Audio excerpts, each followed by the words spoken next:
মাই god, এর উপরে পাথর রেখে দিচ্ছে কিংবা জানি না এদের কোনো কুসংস্কার আছে কিনা। 100 মিটার চলে আসছি, আর সামনে আরো যাওয়ার রাস্তা আছে। ওই পর্যন্ত গেলে 400 মিটার হয়ে যাবে। এক এক রকম সৌন্দর্য। এই যে এখন আমরা কিসে উঠবো? পাহাড়ে উঠবো। কেবলকার কি পাহাড় থেকে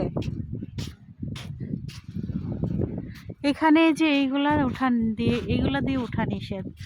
পুরো পাহাড়ে এখন উঠে যাব। এটা কত উচ্চতা হবে এই পাহাড়টা? পুরো পাহাড়ে দেখি কত দূর উঠতে পারি। পাহাড়ে ওঠার খুব সুন্দর সিঁড়ি করা আছে, পাশে সমুদ্র আর পাহাড়, দুইটা ভাইব নেওয়া যাবে। সমুদ্রের সৌন্দর্য, পাহাড়ের সৌন্দর্য, কোনোটা কম নাই। দুইটার সৌন্দর্য দুই রকম, বাট এক জায়গা থেকে। এখানে কিছু নির্দেশনা দেওয়া আছে এই যে কোরিয়ান ভাষায়। এখন আমরা আস্তে আস্তে করে পাহাড়ে উঠে যাব।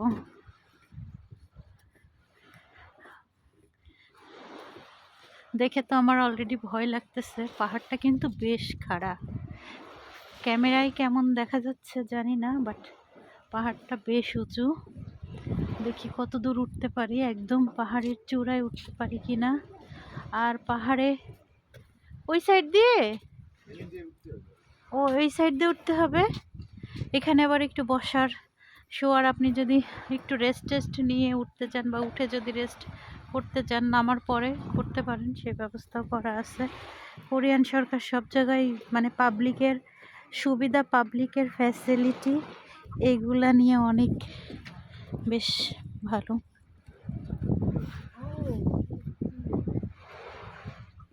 এই যে পাহাড়, মাশাল্লাহ, পাহাড়ের গায়ের কালারটা কি পুরো নোনা। এই আমরা ভুল আসছি, আমরা ওই সাইড দিয়ে উঠবো আর এই পাশ দিয়ে নামবো। হ্যাঁ হ্যাঁ, এই পাশ দিয়ে উঠতে হবে, ওই পাশ দিয়ে নামতে হবে। এই যে এখানে মুরগির বাচ্চার ছবি দিয়ে আছে, মুরগির বাচ্চার মতো উঠা যাবে না। বুঝছো? হ্যাঁ, বিসমিল্লাহ। এই যে সামনে পাহাড়ের,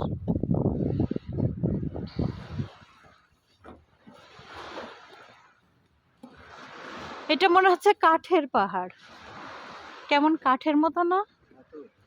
হ্যাঁ হ্যাঁ, পাথর, বাট দেখে মনে হচ্ছে কাঠ পড়ে আছে, কালার হয়ে গেছে কাঠের কালার। কতগুলা সিঁড়ি তানহা একটু গুনবা। হ্যাঁ, এই দর্শকরা আপনারা গোনেন কতগুলা সিঁড়ি। বিসমিল্লাহ। প্রথম তো ভালোই স্পিড আছে, জানি না স্পিড কতক্ষণ থাকবে ওঠার।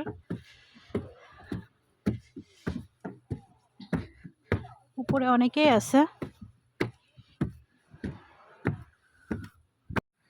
একদম উঠতে উঠতে অলরেডি হাঁপাই গেছি, অর্ধেক আসছে কিনা জানি না। আর এই যে অনেক আগে এই সিঁড়িগুলো ছিল, এগুলো এখন বন্ধ করে দেওয়া হয়েছে। আর এখন এই যে আধুনিক সিঁড়ি চলতেছে। আমি নিঃশ্বাস জোরে জোরে নিচ্ছি, সমুদ্র থেকে অনেক উপরে কিন্তু এখন। পাহাড়টা কিন্তু বেশ উঁচু আছে। এই যে এখানে অনেকে আবার এসে গল্প করতেছে।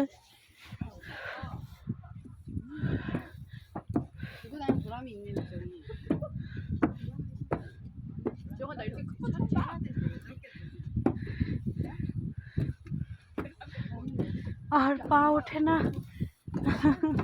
তারপরে উঠতেই হবে। ও না না, পারবো পারবো। পাহাড় থেকে সমুদ্র,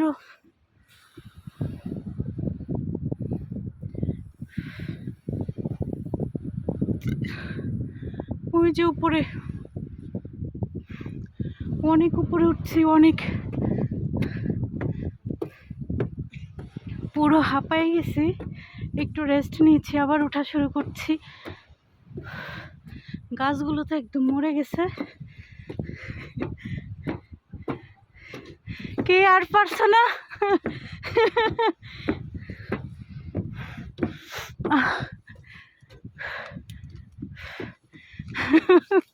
সেই এই যে অনেক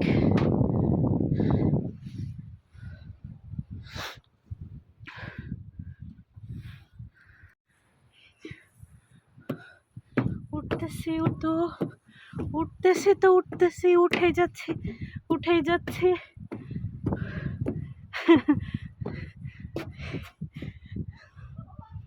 তানহা অলরেডি বসে পড়ছে, আর পারতেছে না। এই নামবো কি করে? উঠে তো পড়লাম। ও সিঁড়ি না থাকলে আবার এদিকে নামতে হবে।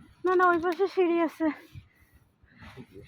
এই যে নিচে সমুদ্র, সেই ভিউ। চলে আসেন, দক্ষিণ কোরিয়া চলে আসেন সমুদ্র দেখার জন্য।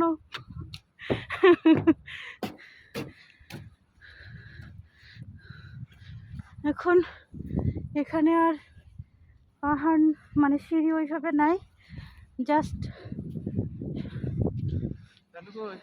ঢালু রাস্তা। এই রাস্তা বেয়ে বেয়ে এখন আরো উপরে উঠতেছি। ওই পাশে নামার জায়গা আছে, ওই দিক থেকে মেবি আমরা নেমে যাব। বাট পাহাড়ের উপরে চারিদিকে শুধু ঘন বন জঙ্গল, কিন্তু অনেক ঠান্ডা আর বাতাস আছে বেশ। মাশাআল্লাহ, এত সুন্দর একটা ঠান্ডা বাতাস। এত কষ্ট করে ওঠার পরে যখন আপনি প্রাণ ভরে নিঃশ্বাস নেবেন, তখন অনেক 150 মিটার চলে আসছি, আর সামনে আরও যাওয়ার রাস্তা আছে। ওই পর্যন্ত গেলে 400 মিটার হয়ে যাবে। তো এখান থেকে সেই একটা সিনারি, সমুদ্রে অনেক সুন্দর।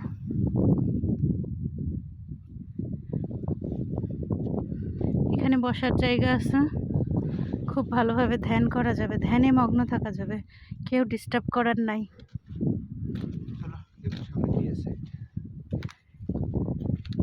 এই যে 2টা বেঞ্চ করা আছে বসার জন্য। আমরা ঠিক এই যে সাইড দিয়ে উঠে আসলাম। নিচেই গাছ, চারিপাশে আসলে পাহাড়ে তো গাছই থাকবে, এটাই স্বাভাবিক। আরো উপরে, আরো মনে হচ্ছে উপরের দিকে উঠতে থাকি, দেখি কত দূর কি ওঠা যায়।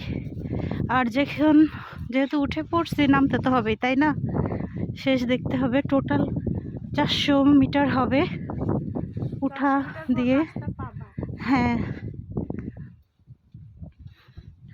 তো আগাতে থাকি। এই যে পাহাড়ের উপরে একটা ভিউ, অনেকে এই যে পাথর গুছাই রাখছে। এটা কি কারণ? তাই কোনো কারণ নেই, স্মৃতি হিসাবে মনে হয় এইভাবে পাহাড়ের উপরে পাথর রেখে দিচ্ছে, কিংবা জানি না এদের কোনো কুসংস্কার আছে কিনা, কারণ কোরিয়ানদের অনেক কুসংস্কার আছে। এখান থেকে রাখা তো দূরে থাক, আমি একটা পাথর অন্তত নিই। আমি এই পাথরটা নিয়ে সমুদ্রে ঢিল মারবো। এখন আস্তে আস্তে আবার উপর থেকে নিচের দিকে চলে যাচ্ছি। এখানে একটু যাওয়ার সময় একটু সাবধান, পা পিছলে গেলে শেষ।